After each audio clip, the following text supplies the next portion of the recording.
Hi everyone, it's Karen Tamir here, and I have a new vlog for you today, and I'm going to be talking about challenges and how to enter scrapbooking, mixed media challenges, and the different things out there for you to be able to win prizes or just to, challenge yourself with different themes. And I want to talk about everything. Last time I talked about what happens when we applied for design teams and we're not successful. So the same thing I want to talk about today, but I'll talk first in general about challenges, and then I will talk to you about what happens when you apply and you play with the different challenges and you're not picked, and I'll tell you the different reasons why things happen behind the scenes. So just it's going to be a few minutes and I'm going to talk about it. Let's see how long it takes. I'm just going to just have fun and just listen to me. I know I'm a bit nervous, so I'm trying to collect my thoughts. I did write everything down this time because last time I was just winging it, and this time I actually wrote it down. So let's see if that helps not to forget anything, because I did forget something last time I spoke about, which I will mention today and link the other vlog about the design teams here. So the first thing to talk about is about the different types of challenges. So we have things like sketch challenges, where you're given a sketch of a layout or a card, and you, based on that sketch, create a project using sometimes whatever you want, or depending on the rules of the manufacturer, using the papers from that manufacturer. If there is no manufacturer involved, then you can use any, and that it brings your creativity to a new level. The other type of challenges is a mood board challenge, where you have a theme of colors or some pictures from Pinterest, and you're able to basically design with those pictures, or get inspired by those pictures or those colors. So the mood board is very broad, and it's a really, if you want to be able to play with challenges, mood board is a great thing because it's very broad and you can basically get inspired even by one picture or by one color. And as long as you follow the rules of what they say, let's say they tell you to use two colors, at least two colors in one picture. So you just follow the rules, and it's a much broader sense of the challenge. The other challenges I've seen around are theme challenges. There's where they give you a theme. I don't know, let's say Valentine's Day, or they give you, which is coming up, or they give you a theme of a very broad theme, like holidays or moments in time. So whatever it is, the theme, you follow the rules. Sometimes it's with a manufacturer, as I said. Sometimes it's just for fun and you win prizes. A lot of these places are, if it's not a manufacturer, then they're actually sponsored. So a lot of them have not one prize but many prizes, so it's really good in that sense, because you could win at least one of the prizes, and they choose a lot of winners. The other thing is a colored theme or palette. So that would be just a palette of a few colors, and every month it changes. So you could just get inspired by the colors. So usually when it's a color palette, you have to use all the colors that are there, but it's really fun because then you can use any product, and if it's mixed media or paper or whatever you're using. Another type of challenge are quotes. Sometimes they give you a challenge where they give you a quote or a song, and you can get inspired by that, or a movie title. I think that I've seen them all. And the last type of challenge is a manufacturer challenge, where you do have to use the manufacturer's products, and that's a fun one. But then you also get to win some of the products, so it works really well that way. Another Going moving on and talking about who has challenges. So sorry, manufacturers obviously have challenges. So I don't want to mention anybody right now, but there's lots of them out there. So almost every single one manufacturer of the papers, mixed media, has a challenge.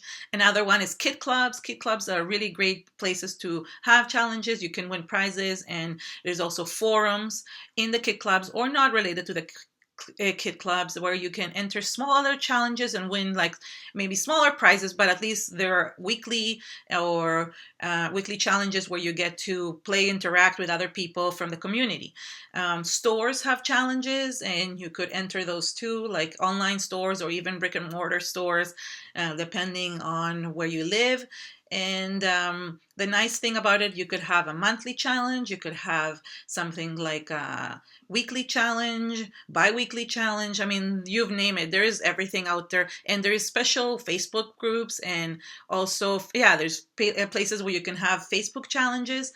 There is Facebook groups. There is forums. There's different places where you can find these challenges. The last type of place that has it is like people create their own challenge blogs and Facebook groups, and these are more personal. Like, so somebody comes up with a great idea that they want to have something like a mood board, and you get inspired, and they get sponsors from different manufacturers, and they tend to have a very good um, rate of people showing up and doing the challenges. So the more people do the challenges, the more the sponsors want, like the more manufacturers want to sponsor them. So they get a lot of prizes at the end, and you could win basically just by participating.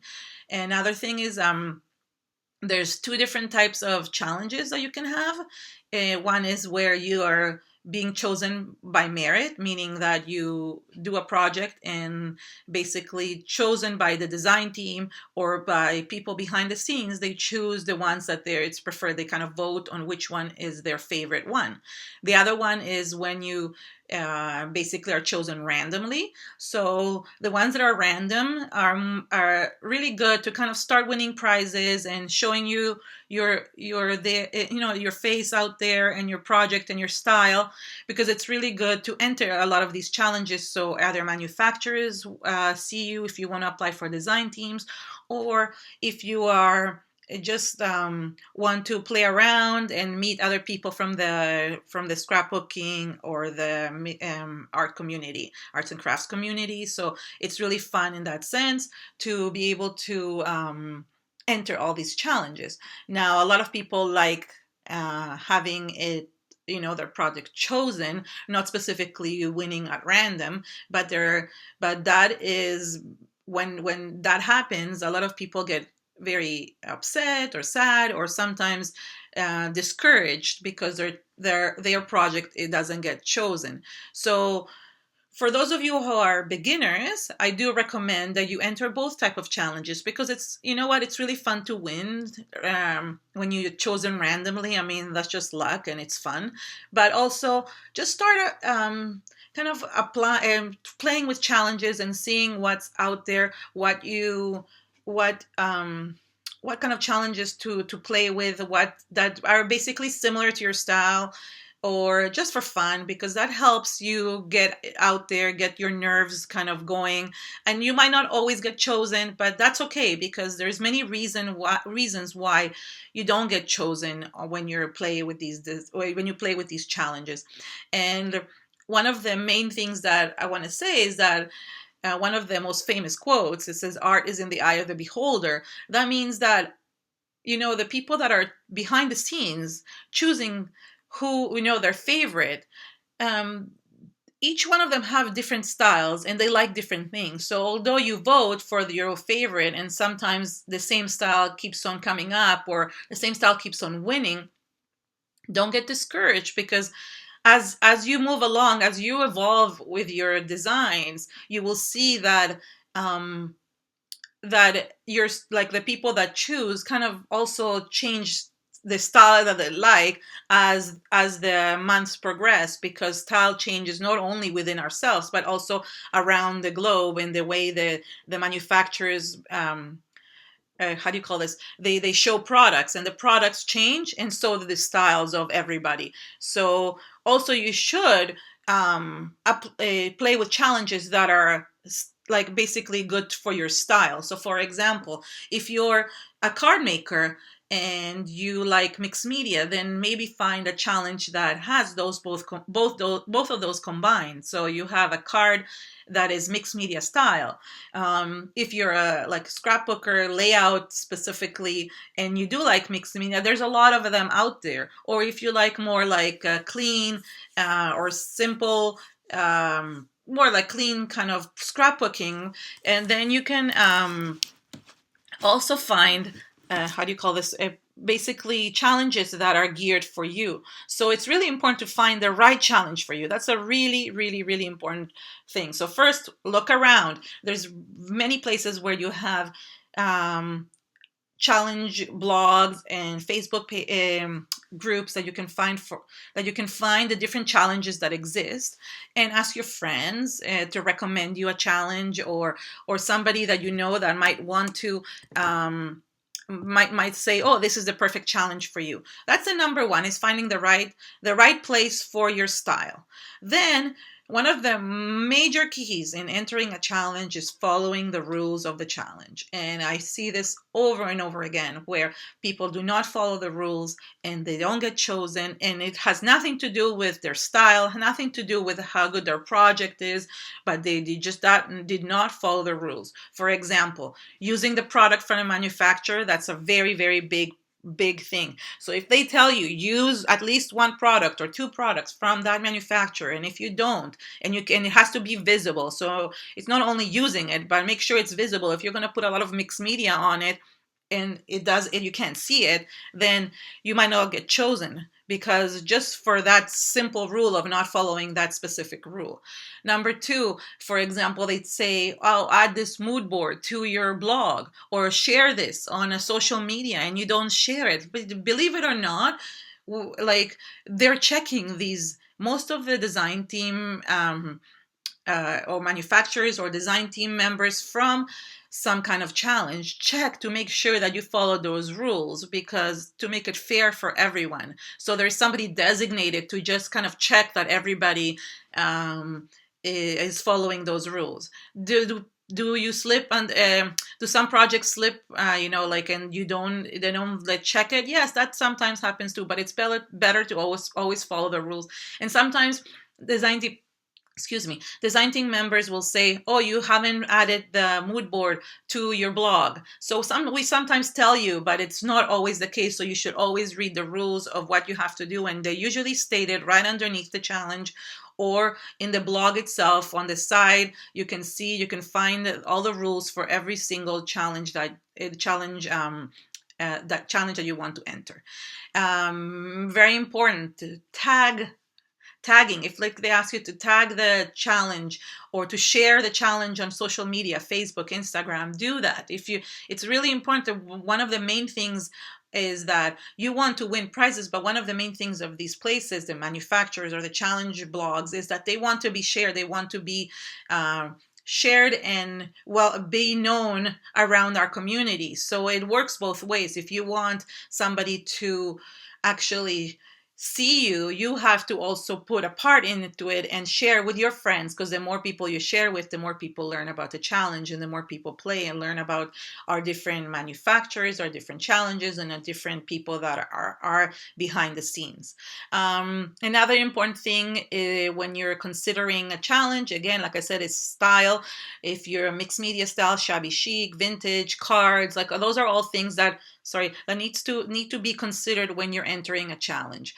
What else? So now let's talk about, like, reasons why you might not get picked for so you just, great, you made a project, you shared it everywhere, you uploaded it with sometimes linking, you have to link it to the manufacturer or the challenge blog, and well, there comes a month passes by, because usually it's a month challenge, not always, and you don't get picked. And this might happen a few times. And believe me, I've played with some places many, many times and never won. And I've actually played with many times and won one time. So because there's so many people out there that are playing, it's so hard to actually win. But at the same time, it gets you out there making projects, and it's really fun. So I don't want to discourage you. I want you to just continue trying because it's really fun. So one of the reasons you might not get picked, like the main one, is not following the rules, like I said before. The second one is, yes, there's a lot of people entering the same challenge, especially if the prizes are really good. You'll have a lot of people entering in them. Um, Another reason, if it's a random one, it's just not being lucky, and that's me. I've never won any random luck kind of challenge. So even though I enter randomly, it's just not my thing. So that's just for fun. Another way, the reason is like people just like certain styles. So the people that are picking behind the scenes like a certain style, what's in the trend that is going on. So yes, I mean, do you want to change your style to go with the trend? You can try, but sometimes it's just tweaking some of your it's not changing your style, because that is, then it makes it not you, but maybe like tweaking a few little things and seeing what the kind of the manufacturers or the people that are picking are behind, and then you kind of do something similar, but it still has to be your style. So I really discourage you from changing your style, but I do encourage to continue trying and tweaking some of the things. Like I said, it's the same thing with design teams. Um, because certain styles are popular right now, but it goes in waves. So basically, you have certain styles being popular now that in a few months from now it might not be popular anymore, and things go in waves. So shabby chic was very popular a couple of years ago, and now it's mixed media, and then it goes back and forth. But it also depends on which challenge you're applying, because if you're going to other manufacturers that kind of have the clean and simple look, then you don't even have to worry about the mixed media trend, because that is part of your style. So it's really important to know what styles are out there. The other thing is, like, really, really important to not take things personally. It's not personal. It's very, very, I've been behind on both ends. I've been entering challenges where I don't get picked and I get very, very upset because I just don't understand. You feel like you should be picked. And I mean, I get over it, of course, but being on the other side where I've had to pick out of like hundreds of designs, and it's so hard, and you're sitting there and going one by one, and it's so difficult because there's so many beautiful entries, and you want to be as impartial as possible. You know almost everyone that is entering, all your friends, and you want to be picking for what you like and not what is on the trend right now. And you want to make sure that you're not picking because they're your best friend, but you're picking because you really like the style. So it's really, really hard to be behind the scenes, although it seems like it's so easy and they're always picking. But there's like in some of the design teams, there's 10, 15 people picking, right? And we're picking between 3 to 5 entries, and out of like 30 to 70 entries, and it's really hard to sometimes narrow it down. So we basically vote, and the majority wins. So even though let's say I went and I picked one of the layouts that I really, really like, that might not be the popular one, because it all depends on like what other people's styles, I mean, what other people like in terms of styles. So I just really encourage you to continue trying, because you just never know when your exact project is the one that is going to be picked. So because I really, really tried so many times, and I won, like, I mean, a handful of challenges over the years. I mean, I can really count them in one hand, or maybe two, but I can't remember. But I have won very few challenges, and I entered so many of them. I did stop after a while, just because I felt once you're on certain design teams, then it's not fair to other people. People get upset if you're entering different challenges. So I just didn't after that. But when I was still trying to get into design teams, manufacturers, I really felt that entering the challenges was a really good way of getting your name out there and showing your style. So that's one of the things that I want to talk about next, and that's about how this challenge is, if you're just entering to win prizes, that's great. That amazing, because you get free stuff, and that's fun on its own. But if you're entering challenges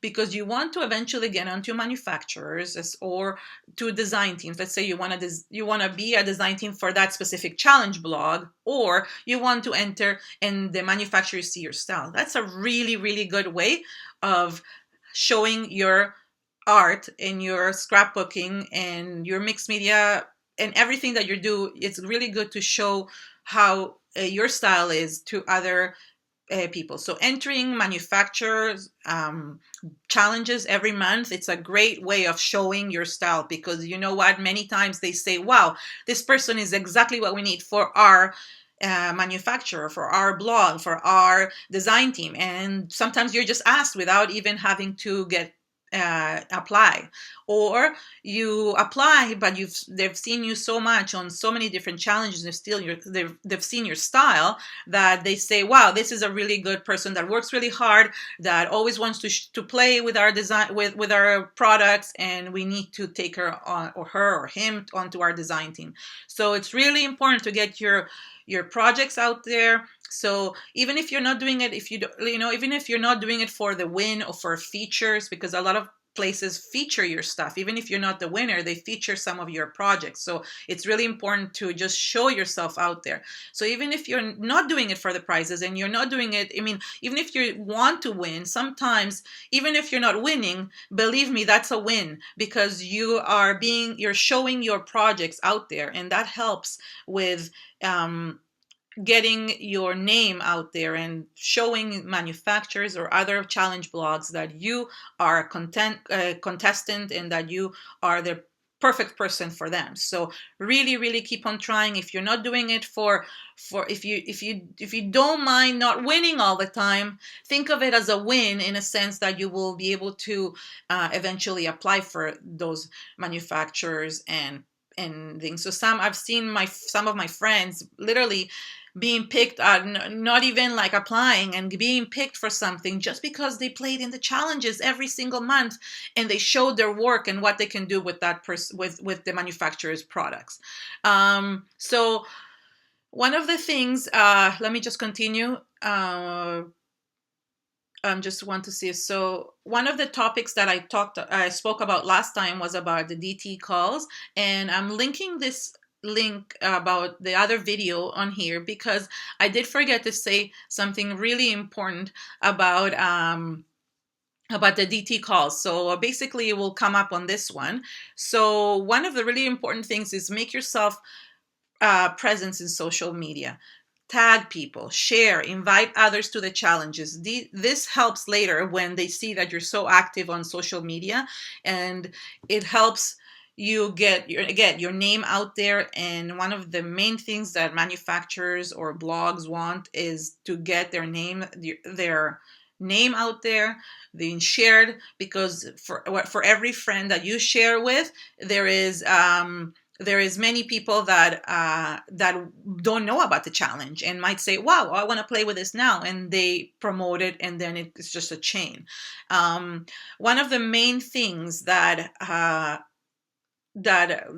you should consider when you're applying for a design team, and this is what I actually really forgot to mention, was about conflict of interest with other manufacturers. So I didn't talk about this last time, and why you wouldn't get chosen for a DT. This was the same thing for a challenge. Just say you enter a manufacturer's challenge, and one of the main rules is that you shouldn't be using a product from a competitive manufacturer. So let's look, for example, papers are not competitors. Everybody has papers, but there's certain embellishments, such things like flowers or medals, or so let's stencils. So for example, let's say you have a company that is mainly doing stencils, and they have like a challenge or a design team call, and you're using a different stencil from a different manufacturer on your project. That's a no. You can't do that, because they will not pick you. So for example, for a design team, let's say you were even a guest designer at one of the competitive manufacturer, they might not pick you just because you were a guest designer, even though you're not a guest designer anymore.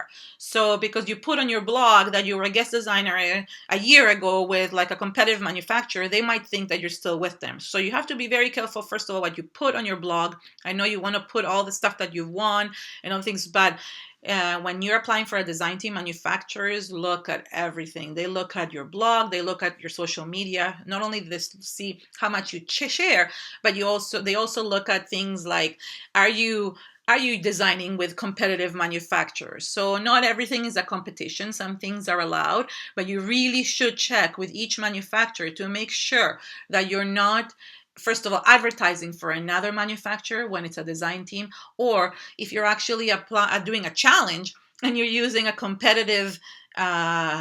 a, a competitive product on your challenge project, then you know that you're not going to get picked because they are not going to advertise you on their on their on their Facebook, on their blog, if you're using a competitive manufacturer. So this is really important, something for both design team and for challenges. So I'm just as I said, I'm gonna link. It's not below; it's actually above in the info session. There's a button at the top that you will see that I'm linking the video from the design team calls for those of you who want to learn a little bit more about that.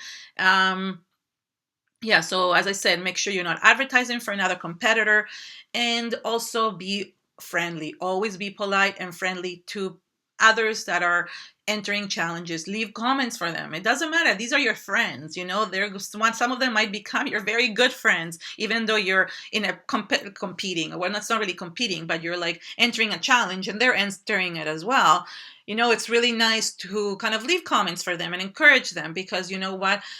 Eventually, what if both of you enter and become design team members on the same group, so that on the same manufacturer, on the same block? That will really help to become friendly with them and not never leave like a mean comment to anyone, because those same people could be on your design teams many later on, or they could like do the same thing and leave a comment or block you. It's just really, you want to be nice and friendly and kind to everyone in the community, because those people that have made amazing friends in this, really amazing friends in the past, I don't know how many, 6 years, I've made lifelong friends just by, always encouraging each other, because everybody has a different style and you have to just be kind to everybody else. So that's really important to remember. Just be kind to everyone else. So another thing, it's like about the challenges or about design teams in general. Um, it takes time. It takes time to get noticed. So don't get discouraged. The more places you play, the better. You can combine different challenges together. A lot of people combine them, as long as you follow every one rule, and as long as the challenge allows you to combine different different challenges, and it doesn't conflict in terms of like manufacturers, and nobody and everybody, you follow all the rules, then you're good. Just the more challenges you enter, the more prizes you're going to win, the more you get your name out there, and eventually you could apply for design teams if that's what you want, and you could eventually become a manufacturer designer, and that's really, really what you want, like what most people that ask me questions about this want to achieve. Not everyone, but it's a good thing to just have people from all over the world kind of looking at your designs. Another thing, comment on people's blogs on social media. If you're part of Paper People, that's like a really big Facebook group, and a lot of ideas are being shared, their projects and things from different challenges, and it's a good place to go. There's places like if you actually type in challenges into Facebook, you will see different pages that have the word, like, that maybe list the different challenges or have different challenges. Same with design team. There's a group called Design Team Calls on Facebook, that basically all the design team calls are there, so you can just go and look. Same with challenges. So as long as you kind of keep yourself updated and continue looking for what's out there, you will always be known in the community, and people will see your projects. And most importantly, and just to wrap it up, is that Do it for yourself and not for others. Keep to yourself. Keep your style. Keep your style what you sorry, let me just repeat. Your style should be what you love and not what others love. Even if you don't get picked, you should still be true to yourself. Don't try to copy others, because it's just, there's no point. Yes, you could take ideas from other people and get inspired, and please, if you do get inspired by others, feel free to mention it, because people that are designing, they really like it when somebody else gets inspired by their work. It makes them feel good, and if you share it with them, then that's even better. But the most important thing is do it for yourself and not for others, and have fun. Thank you. And that's a wrap for today. Thanks so much for coming and watching this video. I'd love to hear if you have any ideas of or like tips for other people. Feel free to write them in the comments so other people can read them. And would love for you to subscribe to my YouTube channel if you don't already. And have fun. Bye.